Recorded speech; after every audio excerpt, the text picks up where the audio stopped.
Hello दोस्तों, मेरा नाम है रवि। आप देख रहे हैं दिल्ली एनसीआर का सबसे अच्छा कंप्यूटर रिपेयर सर्विस सेंटर सूरज कंप्यूटर।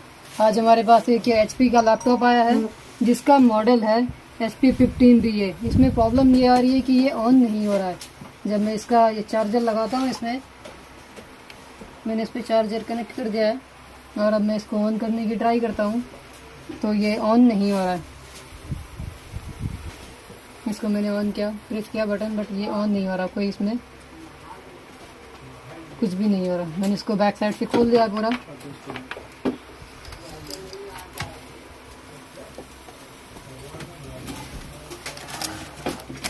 फिर से एक बार लगा के ऑन करके ट्राई करते हैं। अभी मैं इसका जो फ़ैन है, फ़ैन भी कनेक्ट कर लेता हूँ दिखाने के लिए।